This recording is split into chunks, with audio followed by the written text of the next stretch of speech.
Hello,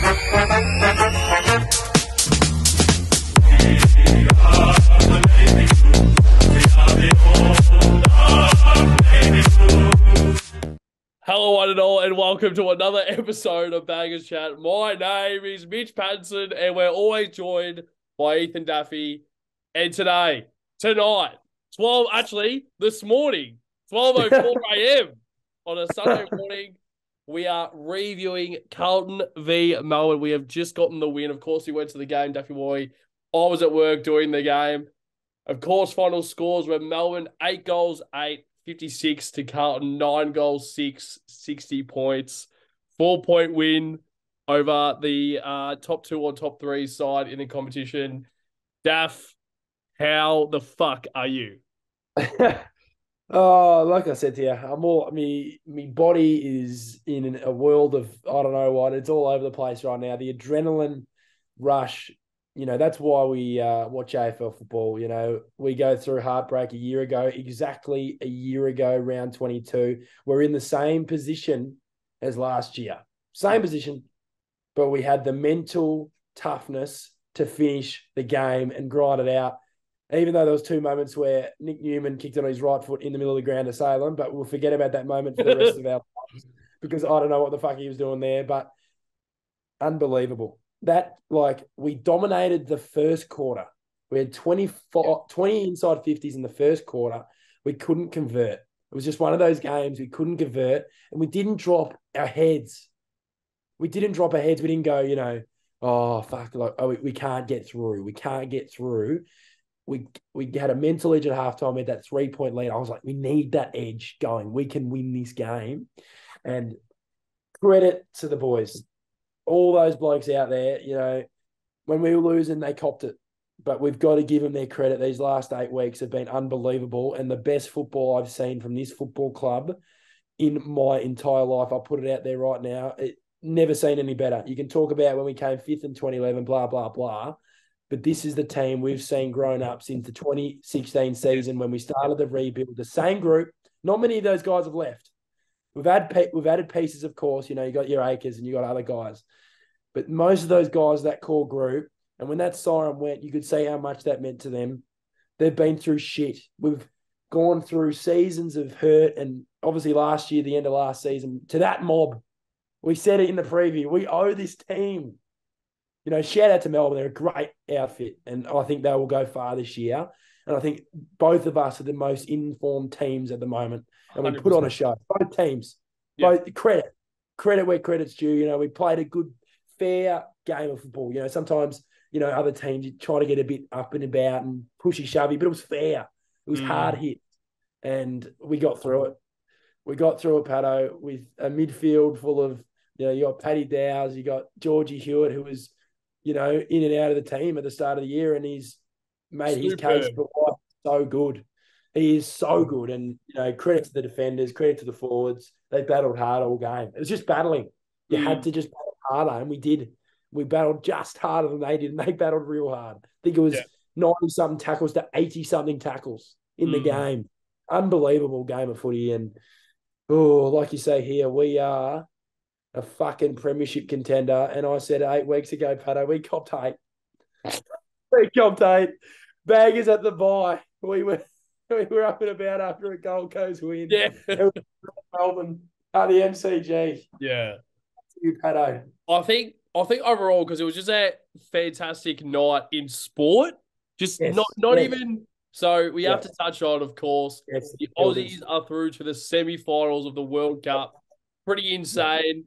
And I think it's even more sweeter as a Carlton supporter because we just beat fucking Melbourne. The first time we've beaten them, I think, by since 2016. And it was a 4-point win. MCG, Friday Night Lights, finals football, contested. Yes.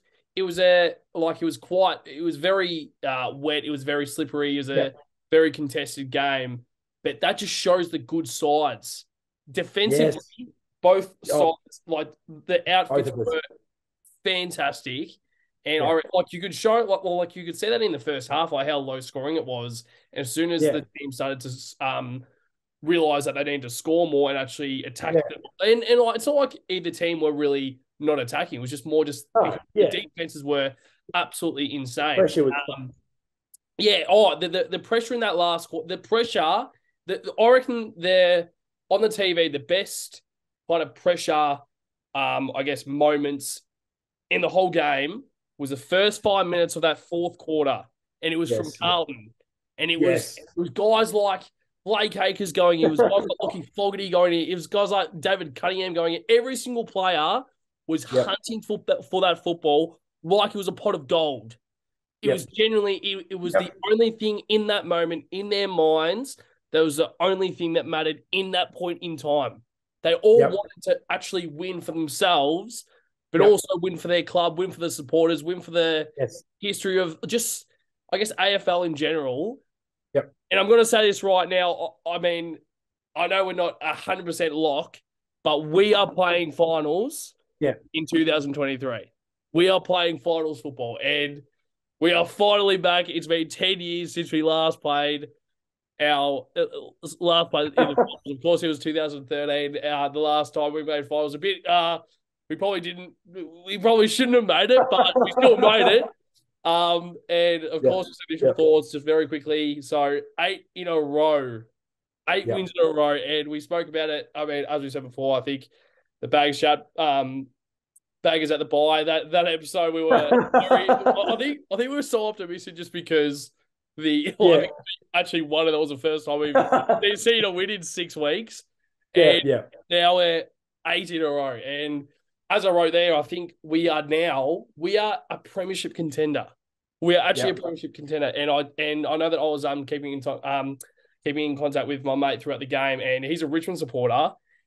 And he said to me, the 2 best teams in the competition right now is Melbourne and Carlton. And that's from a Richmond supporter. Like of course he loves Richmond, but he knows his football very well, and he can tell that this is the brand of football that wins finals. This is the type of football that can can break teams down in a finals in the last few moments.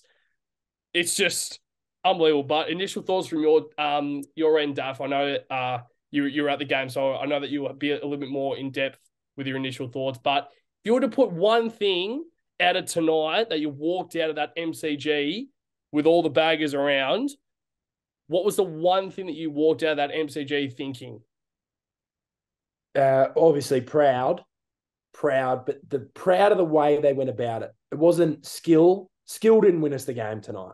Skill did not win us the game tonight. It was that selfless toughness that we've seen in the last 8 weeks. Blokes putting their bodies on the line when they know they can't mark the ball. Yeah. They know they're beaten and they somehow fly and punch it, whether it's Marchbank, whether it's fucking Ollie fucking Hollins. He's 19 and he is the next crop of stars. We've got stars coming through who were not being through the shit Cripper did. Cripper went through the shit and he's copped it from our own over the years. And the way he goes about it every single week he has his whole career. I don't give a shit. He played injured 2 years ago, and he was copping it for being injured, playing for his club. He was copying it for being injured, playing for his club, and the way he went about it tonight. But it was just all for me is walking out of that stadium knowing the whole list is capable if their time comes. Yeah. Their moment comes in the game, I can trust Zach Fisher. Yeah. I can trust Mark. I can trust Mark of the Year, Brody Kemp. I can trust him. I can trust anyone. Yeah. Cotters.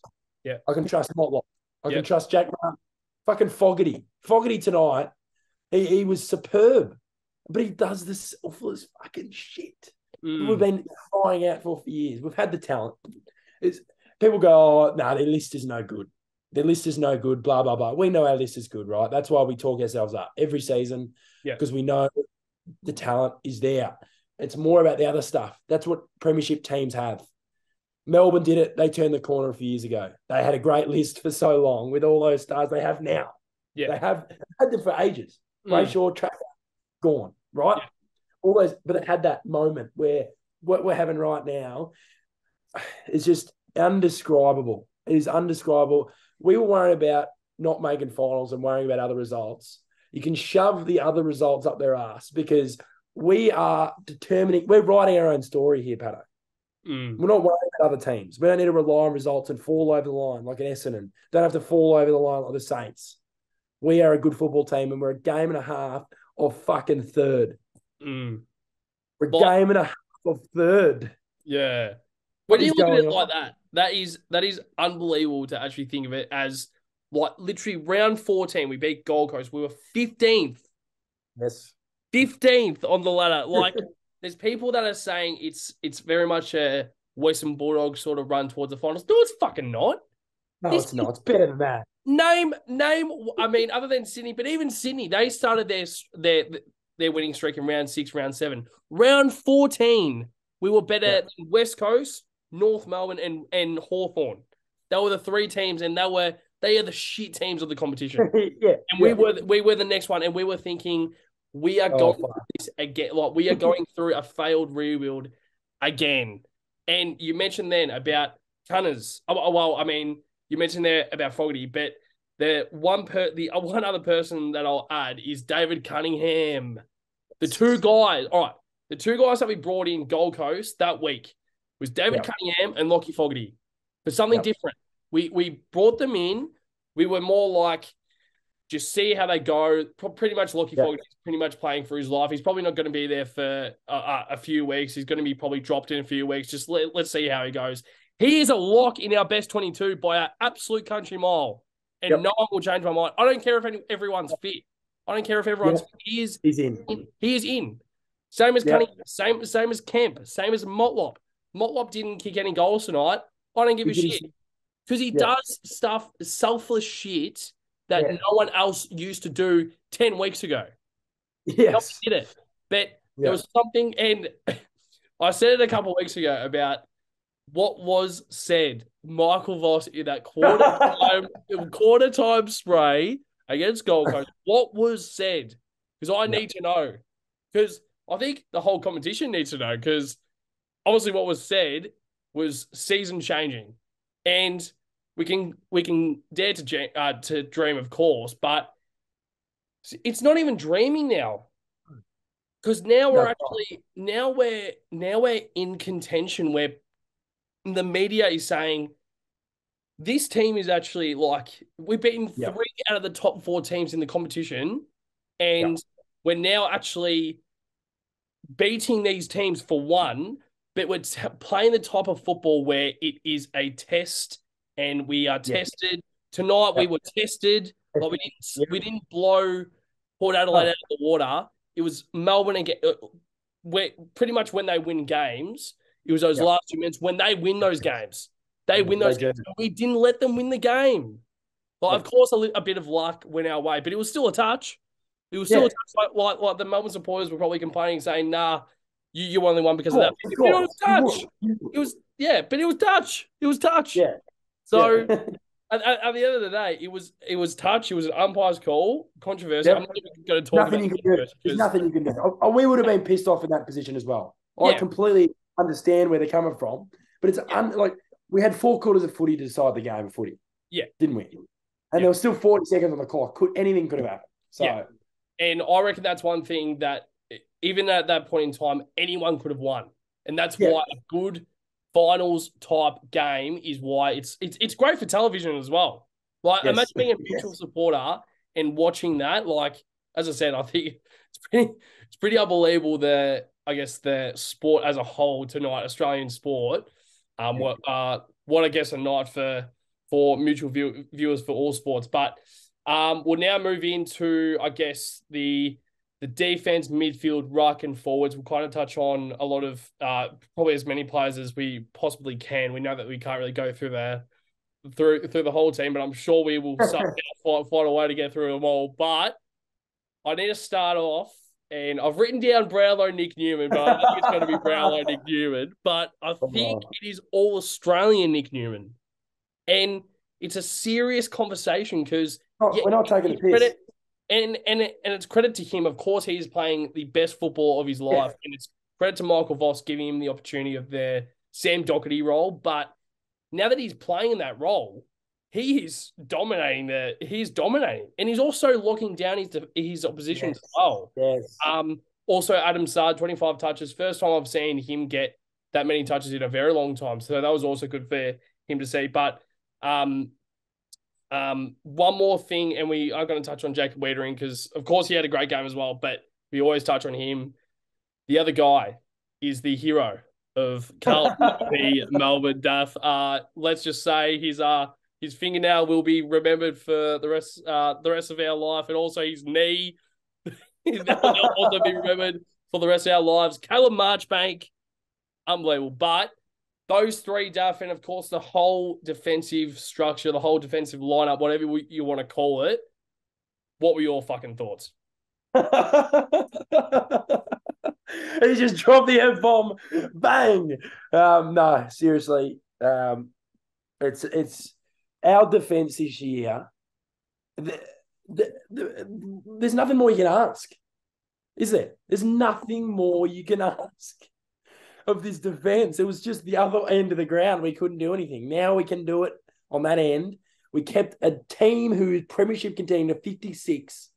You know, it's unbelievable. And I'll go through the list here. Obviously, Nick Newman, like I touched on before, apart from that right foot kick into the middle of the ground of Salem, who should have kicked the goal. Yeah. What the fuck was that kick? I almost ran on the ground and slapped him on the face for that. But he was once again superb.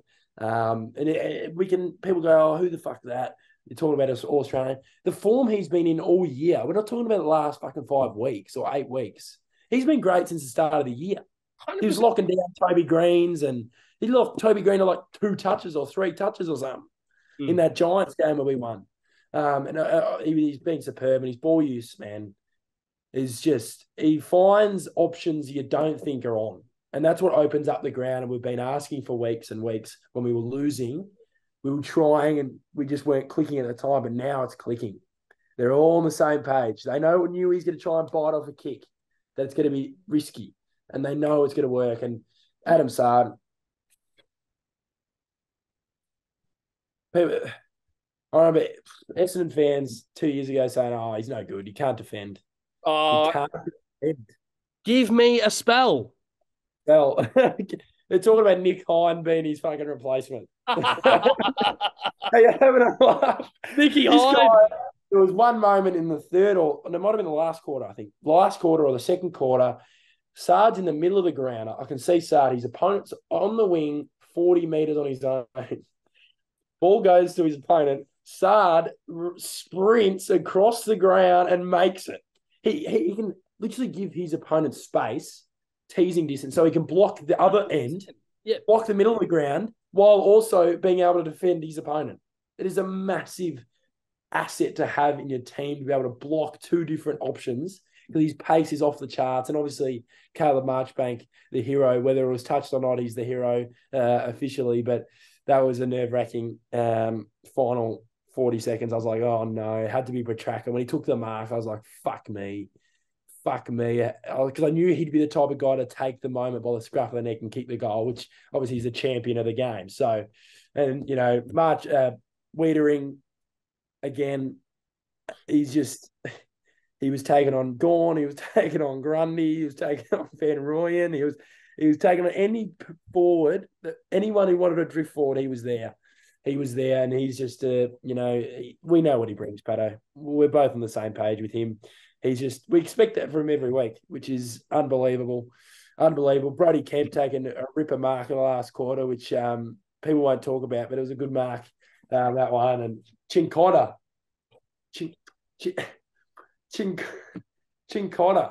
Cozzy kicked 1 goal, which was a fucking great goal, right? Mind you, in the last quarter, Cozzy, which is out of just brilliance, but he didn't do much for most of the game. And Chincotta was on him for most of the game, and it was just really fantastic to see. And their other small forwards weren't impactful, I thought. I thought Chandler was out of the game. I thought Neil Bullen was out of the game. And I thought, finally, we locked down fucking Jake Melksham when we play him. Every time we play him, he is a little fucking cockroach that comes out of his shell for the fucking round 22 clash against Carlton and kicks 5. And he used to do it when he was at the Bombers as well. So shout out to the defence, mate. Real good. Yeah. I think overall, I think the defense was the reason why we won the game. And as you just said, I think Pickett, I don't think he kicked any goals. I know Neil Bourne kicked at least one. He kicked one on the boundary. I know Chandler kicked one early in the game. I don't think Melksham kicked one at all either. And I know Van Ruin, I don't think he hit the scoreboard either. So, and that's the thing. It's the whole defensive outfit. They all do their job every single fucking week. They don't get enough credit. And Nick Newman, and he's the one guy that I can get probably out of that whole, I guess, back six, back seven. Nick Newman is the one guy that I am so happy that he's starting to get the recognition that he deserves. Yeah. Like, I hope he's all Australian this year, because the amount of shit he would have had to go through as well. Like, even, I mean, I know that he came from Sydney and he probably moved to Carlton because he knew that he wasn't getting enough opportunity at the Swans, and he kind of came to Carlton because he knew that he was around a rebuilding team and he wanted to get some more, I guess, senior football. And my word, has he taken that, like, with both hands and actually become a better footballer? Sydney Swans right now would be like saying shit. Nick Newman would be very handy in our team right now, wouldn't he? And like, looking back, I think he came 2017, 2018, and what he has done, but not even just on the field, what he has done for a guy like Lockie Cowan, leadership qualities. Like, and that's also one thing that we never touch on, the leadership in every single player out there today. Even Paddy Dow, he's not a leader, but he stepped up. Stepped up, and it was a thing that, like, it was a performance that you need to kind of step up. And unfortunately, you haven't experienced this type of game before, but we just have to rely on you because there's no one else. And there wouldn't have been a lot of, I guess, positivity going towards Dow from a supporter base, just because he hasn't really been in that position before. But my word, did he prove us wrong? I mean, I don't know about you, Duff, and how you thought his game was before, how you thought he was going to play before the game. But with how I saw it, I was very worried about how Dow would actually go. But he proved me wrong. He proved supporters wrong. He proved Melbourne wrong. And he went out there and he wasn't phased. He wasn't worried about the occasion. He just went out there and he played football. He played his best football. And that's something that we'll touch on right now, which is their mid-conversation. And we've got to touch on three names. Of course, we just touch on Paydow and how he just keeps on performing. But as we've mentioned before, George Hewitt is an absolute weapon in that midfield. Yep. He's not he's not their guy that gets the 30 touches, and he actually, like, even his work rate. There was one when it was in the defense and he kicked it out to Cripps, and he just kept running. And he didn't get disposal that whole passage of play, but he kept running. He wanted to be unrewarded running, but he knows how to play football. Yes. And one more name which we have to touch on, and I'm so pleased he's just the guy that, like, as a supporter, it makes us emotional seeing how he was after the game, and it's Patrick Cripps. And how happy we are. We don't know. We would have no idea how he's feeling right now, but he would be, like, over the moon's an understatement, because he's right now going to be leading this team to finals football and being a genuine premiership contender. So that midfield conversation as a whole, what were your thoughts on the midfield? Brutal. It was a midfield undermanned. You know, we talk about an undermanned midfield, but my word, if that's an undermanned midfield, it's a fucking good undermanned midfield. We had guys going in. Fogarty went in. Doc went in. Cunners went in when he could have. It was just, it's proud. I'm just proud of this team. You know, you say getting emotional, mate. It is. We've seen shit for so long, and these guys are just, getting it done on a weekly basis. Doesn't matter who it is, whether it's Chera, Walsh, Dow. Doesn't matter who's in the midfield. Matt Kennedy is out as well.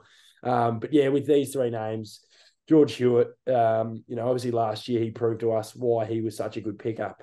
Great list management. Came out of the nowhere, that one. We really picked him up out of nowhere.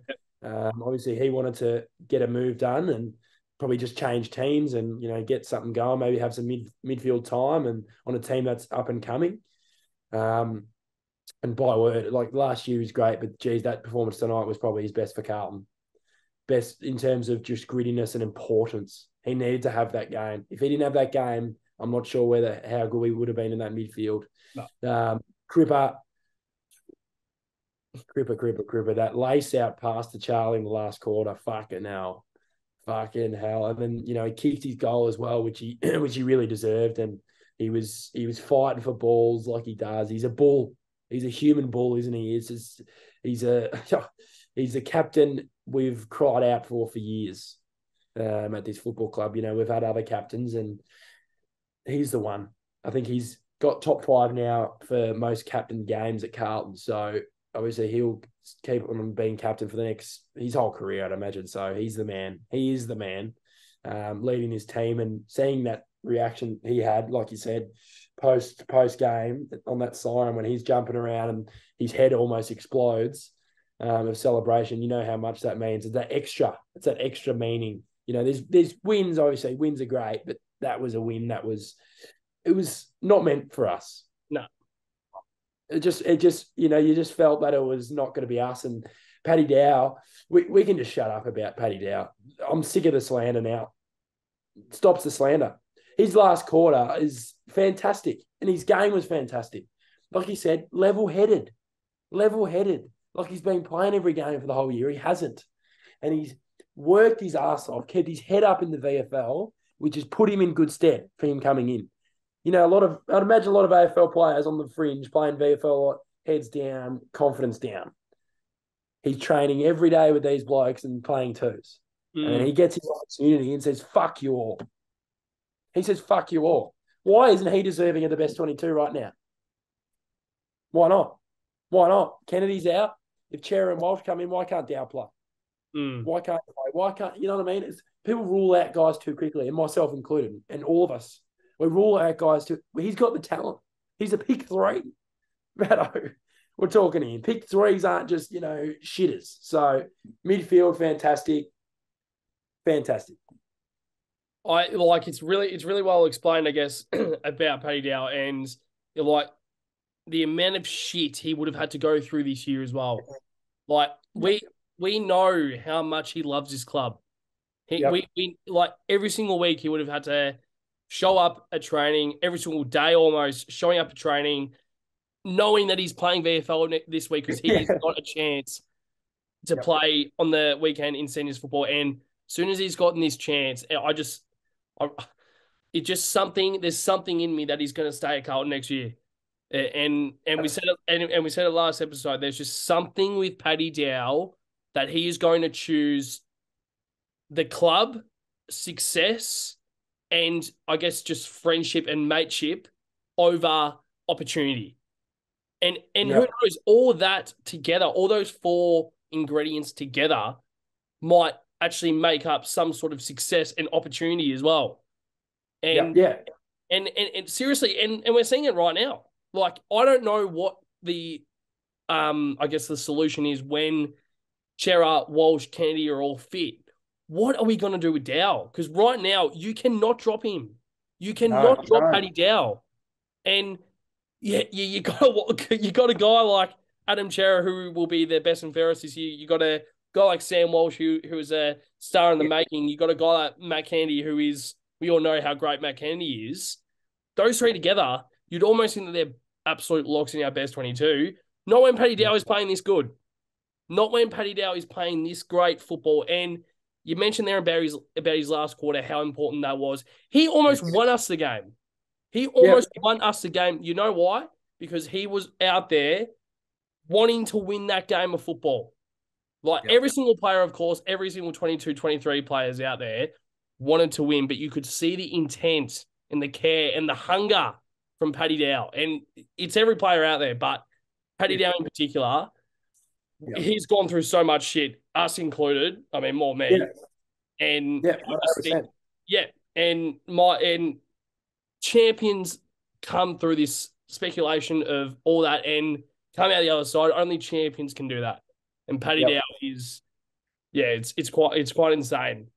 Okay, so now we'll move on to the ruck conversation. It's a bit of a talking point because of course you can see the stats there. Max Gawn 47 hitouts. Max Grundy, Brody Grundy 11 hitouts. TDK 15 and Pitnet 14. But the one name there is Max Gawn with 47 hitouts. And yes, the clearance and the setting clearances and the disposals, I guess, was quite even. But if you look at those stats there, you should be winning the game by a very big margin. But they didn't, because he's a great ruckman, of course. But once again, the midfield worked out how to deal with Gawn.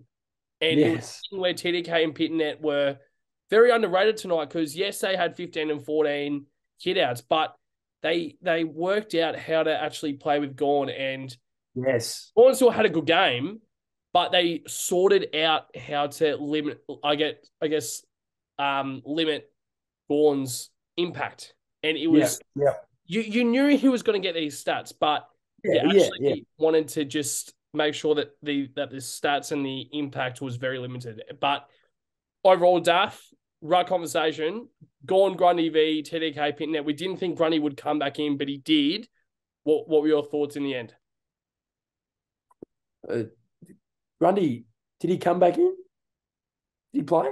Oh, yeah, actually, I think so. It was listed. He got 11 hitouts. There was one moment before I get into the ruck contest stuff. There was one moment, would not have been on TV. There was a stoppage inside our 50, their 50 in the third quarter, right? And TDK gets up. He was on the ground, he gets up. And he's running towards the ruck contest. And Grundy comes from the side and decks him. On my life, saw him straight, decks him on the ground, and Charlie Kerno obviously went over to him. But since that moment of the game, TDK fucking was an animal. It was like it was crazy. Like no one would have seen it. It was off the ball. No, you know those hits. It was just like obviously TDK wasn't ready for it. It was just a stupid hit by a fucking shit fucking player. Brody fucking Grundy. Go and tie your hair up, mate. Go and fucking focus on your fucking painting your nails, brother. Focus on your footy more, mate. You're ruining Max Gawn's vibe out there. Oh, but yeah, seriously, like with it, no, I think, obviously Gawn, fantastic ruckman, best ruckman in the game, in my opinion. And we said in the preview, it was all about minimising his impact. You knew he was going to get the stats, like you said. You knew he was going to get the hit-outs. But I think we roved his hit-outs better than they did. Yeah. That's like my old man was saying after the game. He's saying, you guys roved his hit-outs better than we did. Yeah. Like, it was obviously a tough game. And like I said before we filmed, it was more about Max wasn't taking the marks he usually takes in defence and forward, where he can settle down the game. He couldn't settle down the game. We were punching, even in the forward line. Get it to ground, and you got other guys working their ass off on the deck, whether it's Fisher, whether it's Cunningham, whether it's Fogarty, whatever, working their ass off. And credit to TDK and Pito. We were talking about both of them. I thought TDK was superb last week, probably one of the best players on the ground last week. And I thought, again, he was superb tonight. I think he had 18 touches. Obviously kicked a goal, and that mark in the last 3 minutes, he just needed to take that mark and it would have been game over. But we'll forget about that moment. I'm sure he was fucking fuming that he dropped that mark. But I thought Pito was good. Yeah. I thought like I said, he's frustrating because there's some moments where it's like he can't fucking move. He can't move. And then I thought around the ground when he had his chance in a contest, he was getting it to ground.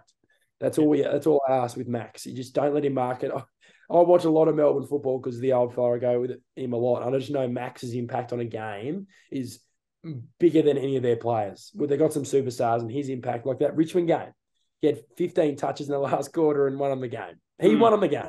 You can talk about other players. He won on the game, and we didn't let that happen. And credit to TDK and Pito because, there's been a lot of questions asked, and it's a conversation we talk about every single week, every episode.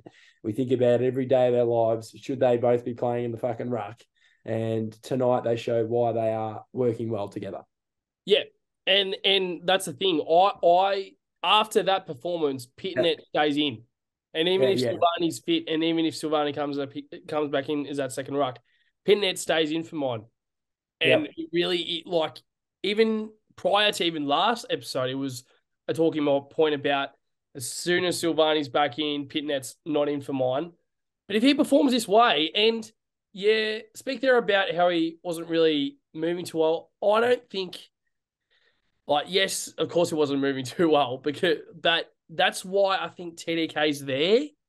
It's so interesting. It's so, because this is exactly what I was saying about 2 months ago. I'm like, I don't mind the TDK Pitnet combination because they both have, I guess, the different assets that work well together.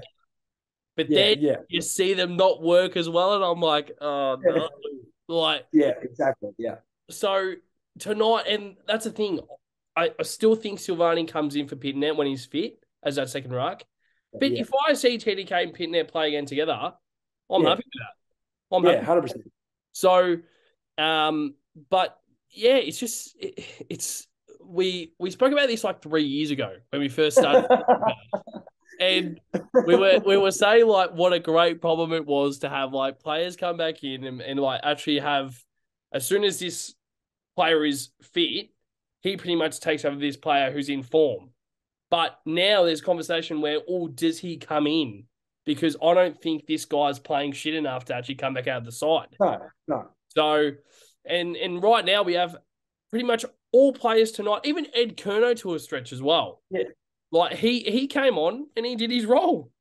Yep. And he came on very late, but he came on and he did his role. And actually, very quickly to touch on Sam Doherty, I know that there was a bit of Corky, but I think it was more of a tactical stub. Like I know it was listed as injured, but with what I saw on the TV, it was very, very tactical. Yeah, it was just it was a slight cork, and I reckon he was cooked. Yeah, I reckon he couldn't run out the game with the corky, which is fair enough. Yeah. And I thought, I was thinking Ed needed to come on at 3/4 time. I thought we needed a bit of rush of energy. We were down in that last 5 minutes of the third quarter, but like you said, I thought Ed just came on and did his thing. Yeah. We don't need to be worried about who comes on now. We had those players back in the years where I don't know, I can't think of the shit players right now, but those players that say, oh no, like he's playing. We don't have that anymore. We don't need to be worried. And the trust is starting to build. I'm starting to lose that PTSD and trauma of the years prior to this. Even tonight I still felt that. Oh no, it's coming. 100%. Winning those games has trust in themselves, but also as a fan base, we have trust that we held on. They didn't kick a goal in the last 8.5 minutes. It was 60-55 at 8 minutes to go on the game. Yeah. We couldn't have done that last year. No way. Like we played some good. Yeah. Yeah. Sorry, you go. Yeah, we played some good footy last year, but we just couldn't. We were playing to score still. That's what the difference is. We weren't playing to hang on by a thread. Like last year against Collingwood in that last game, we were 4 goals up and we were playing to hold on with 4 goals up when we should have just kept going forward. And now this year, we've turned the corner and changed it. And what happens, Pat? We win the games, the close games. Yeah. And you turn some of those close games that we were losing to wins by 3-4 goals. Collingwood a few weeks ago. Yeah. We kept kicking goals. We didn't hold on. We kept kicking goals. Port Adelaide. Whoever the fuck is going to play, Pato, we're going to fucking beat them on our day. We are Carlton Football Club. We are here, 2023. Put this on fucking TikTok. We are coming. We don't need the double chance like these shit teams. We only need the single chance. Give me the single chance, Pato. And we will be there when we play the Giants in front of 95,000 Carlton supporters and 200 Giant supporters at the MCG elimination final. Imagine that if we play the Giants the week before, we play them in an elimination. But to touch on, because what we said earlier about, I guess, probably even the past 15 years, we would have lost this game tonight. We would have 110% lost this game tonight. We were up against a team that they love those situations. They love him, and they love him to death. They know exactly what to do. They're so coached. They're so well drilled that they know exactly what to do in those situations. And we made the defense look vulnerable. Yes. And Stephen May, he was exposed as well tonight. Like, I know that Charlie Kerner only kicked, I think, 1 or 2 goals tonight. I know he kicked at least one, but it was a once again, he exposed Stephen May to a stretch where Stephen May didn't have the impact that Stephen May would. And we were speaking about a preview episode. We expected May to go straight to Kerno. And we were almost saying, like, this could be a big opportunity. And I probably expected a little bit more of a dominant game from Charlie Kerno, because it's credit to Stephen May because he also kept Charlie Kerno limited to a stretch. But also we kept Stephen May limited to a stretch as well. Yes. But we're now going to move on to the forward line. We're not going to touch on Charlie Kerno because we just did, but the four other names that we'll touch on, which is, of course, David Cunningham, which is someone that we've touched on earlier, and Lockie Fogarty. So 7 tackles each between the two, so 14 in total. That's the type of pressure. This is the type of pressure, type of football that we have been crying out for, type of players that we've been crying out for. They're not absolute superstars. They're not going to win a Brownlow medal. They're not going to win a Norm Smith medal, but they're going to do they might David Cunningham might kick 5 and have 25, or they just do their role every single week, and you know that we are going to trust them every single week. If they have the ball in their hand, last 5 minutes in a grand final, you trust that they're going to do the right thing. They're going to make the right decision. And another play that we're going to touch on is Matt Owies, man. Matt Owies ended up with 2 goals, but also, I called it 3 weeks ago, he is an absolute lock in our best 22. An absolute lock. Players come back in, and whether it's a Corey Durden, who really right now is not going to play another game for the Carlton Football Club this year. I don't think he plays again. And there's guys like Josh Honey who won't be at the Carlton Football Club next year, we don't think. But there's a few small forwards there that can really take over that Matt Owies role. And he's probably the one guy that is quite, the role is quite, it's, like a little bit, it's vulnerable in a way. Like, if he probably plays 2 or 3 weeks in a row and it's not great, he comes out the side. But now he is playing every single week for mine, and he has to. And the last play we'll touch on, he didn't have probably the game that we probably expected him to play, but he was still so good. And it's Jack Martin. Martin. When he had that set shot, I trusted him.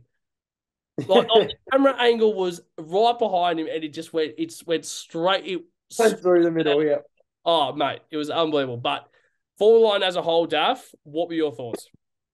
No, really good. I thought they battled really hard. Like I said earlier in the episode, it was a game. It wasn't a game meant for the forwards, both sides. They had to take their opportunities when they did, and I thought both teams did. I thought both teams really took their opportunities well, considering the pressure that was placed on them. It was crazy. It was just, there was no space, there was no time at all. It was just a finals type game, like you said before. It was I have not seen anything like that before at a Carlton game. I've seen games like that for other teams over the years in finals and big games. We always see Collingwoods and Richmonds or whoever, but I haven't seen Carlton be in a game like that where both teams are battling and we win it. We win the arm wrestle, but we win the arm wrestle because the work of these guys in the forward line. Like you said with Jack Martin, I'll start with Jack Martin actually. He didn't have his 3-goal, 4-goal game, but he presents an option. He's taken that Mackay role, not the exact role, of course, they're different players, but he's taken it by the scruff of the neck and gone, I need to be the second option up forward. And if I compete and get the ball to ground, I've done my job. And sometimes he takes his marks, and he kicked his goal, like you said, right down the I did a little, that kick was. And, shout out to him. And obviously Charlie did his thing. And, geez, Charlie, that last goal where he puts his finger up and goes, I am the fucking man. I am the man, and I'm taking this football club to the promised land. But other players, Cunners and Foggs, 7 tackles each. Superb. Thought it was Foggs, one of Foggs' better games in the 8-week stretch. Individually, I think he's been good as a team player, but I thought tonight he had a fair share of touches, impactful touches, especially in that first quarter. He just seemed to have a lot of the ball in that first quarter. It was good to see. And Matty Owies, Pato, I think he's becoming a Baggers Chat favourite.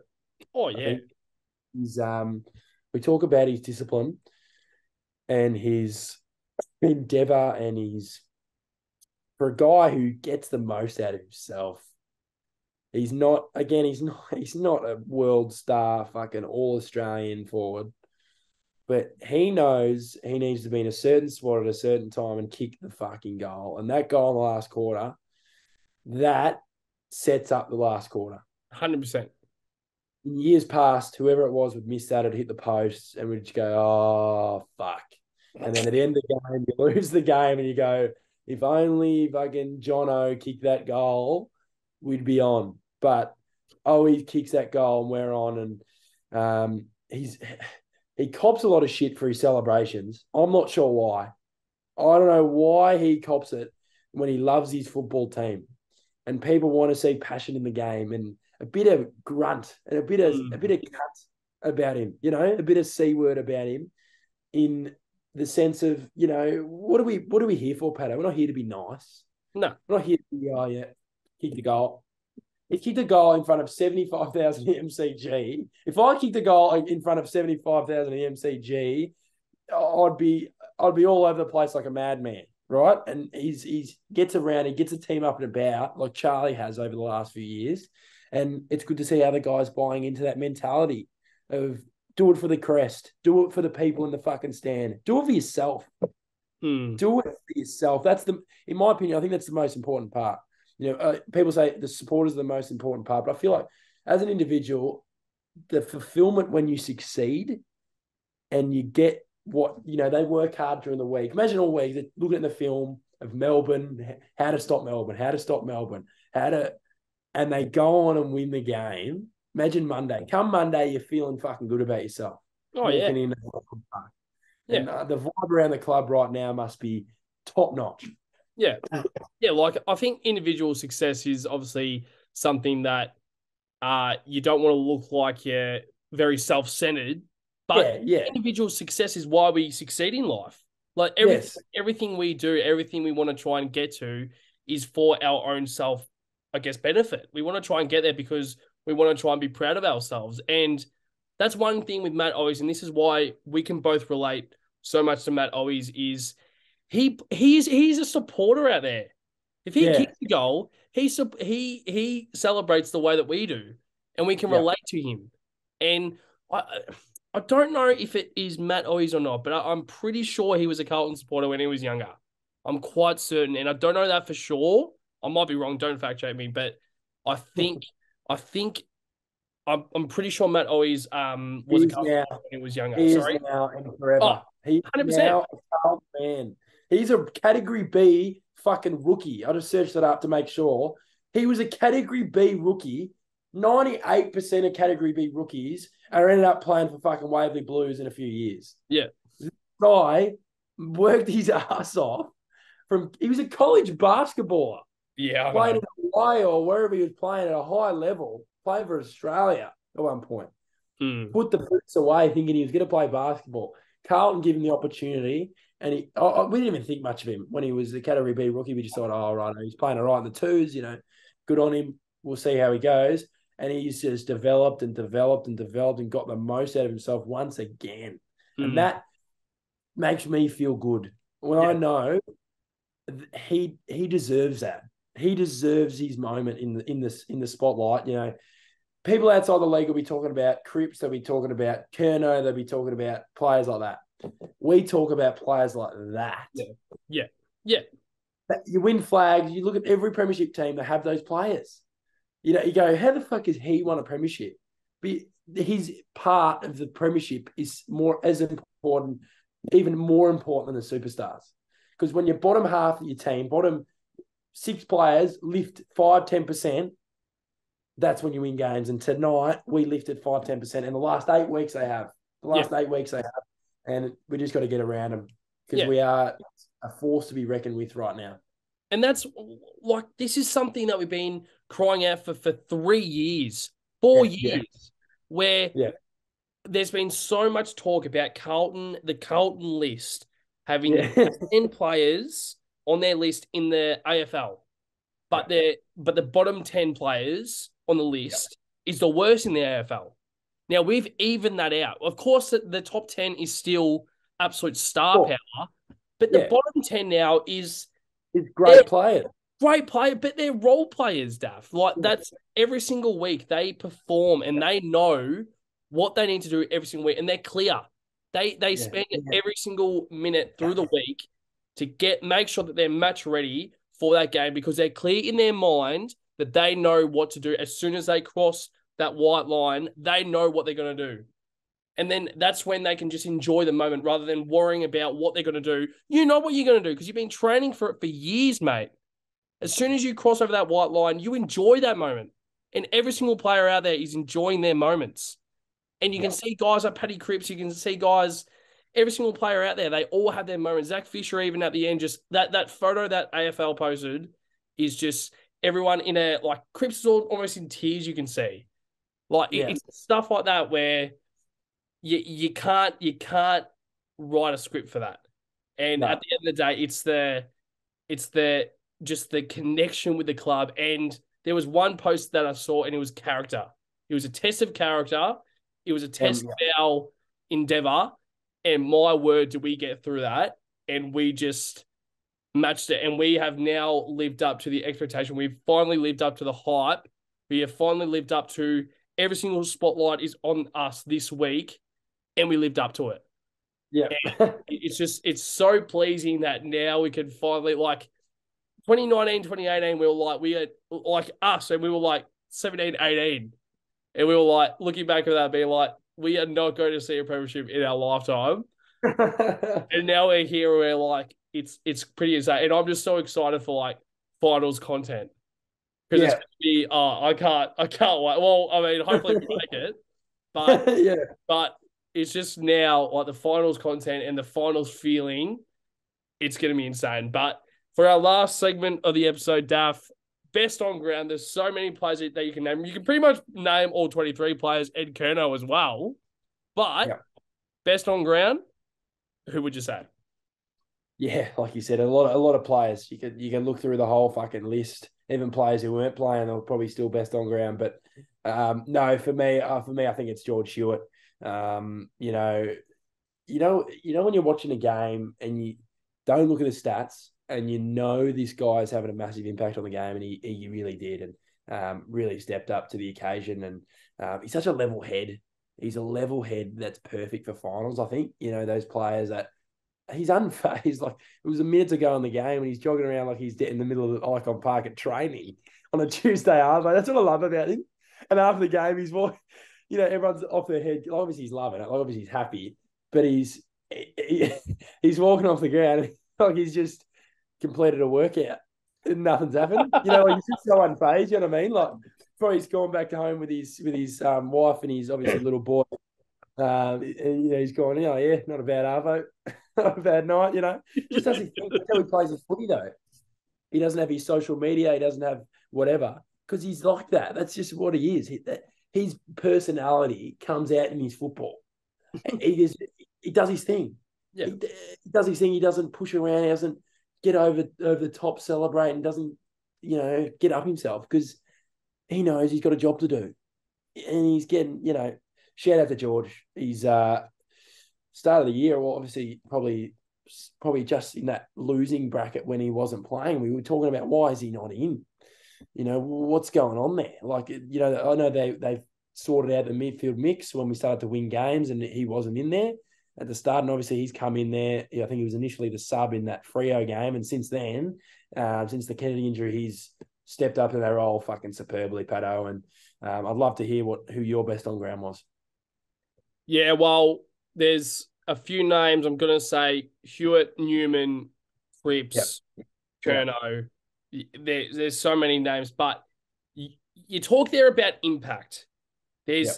You talk there about, when a player is red hot, when you just know, you don't need to see the stat sheets at the end of the game. You just know. And I wrote down my best on ground prior to this episode because I wanted to make sure that I didn't check the stats. And I think this is a little bit biased because he's by far my most beloved player. And it's Patrick Cripps, man. Yeah. Like 29 touches, 1 goal, Yep. 9 tackles. Fuck. Yeah. 9 tackles.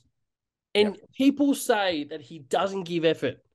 People used to say that he didn't give a fuck about the club. People say that he's going out there to play for himself. Are you kidding me? He has been carrying this club on his shoulders ever since he came in 2014.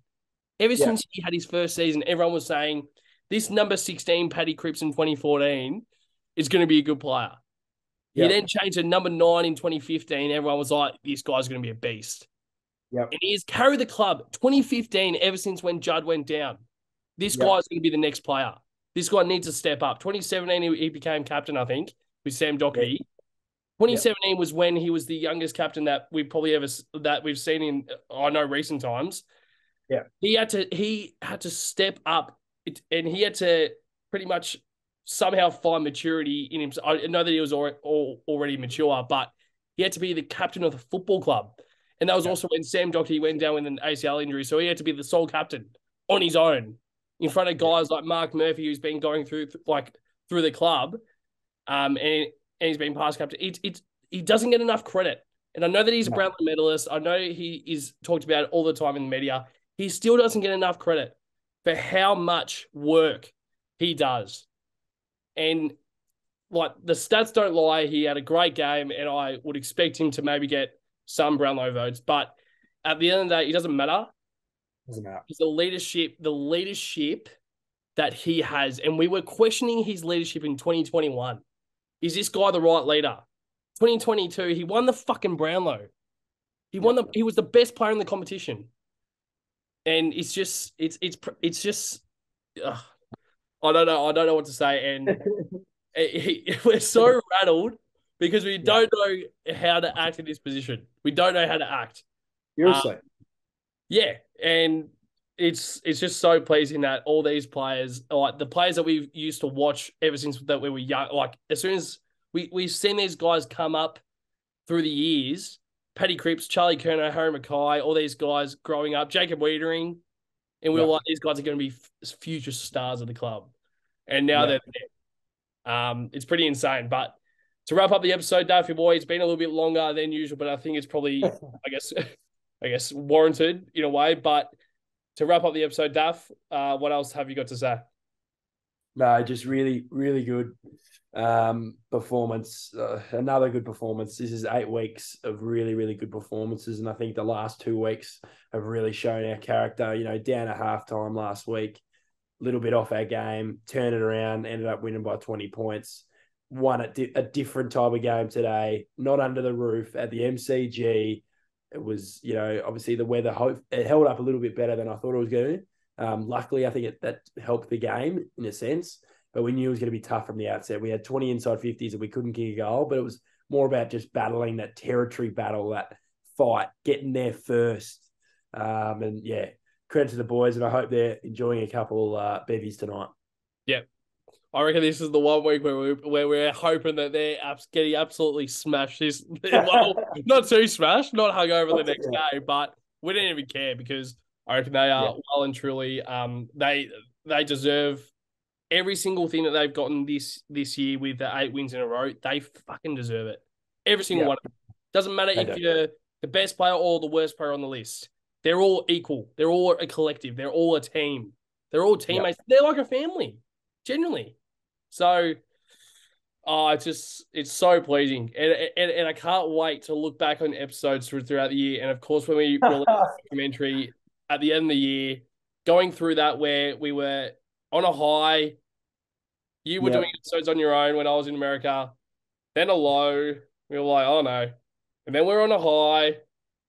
it's just so exciting, and we're so excited for the future. And make sure to try and check out that documentary at the end of the year, because it's going to be a pretty. I mean, we don't know, but I think it's going to be quite a cool thing to kind of look back on in a few years' time. But Dave, absolute pleasure doing an episode with you every single week. I know it's finally, I know exactly how you feel, but also from my end, I just think it's going to be, it's just insane, because we both love the club so much.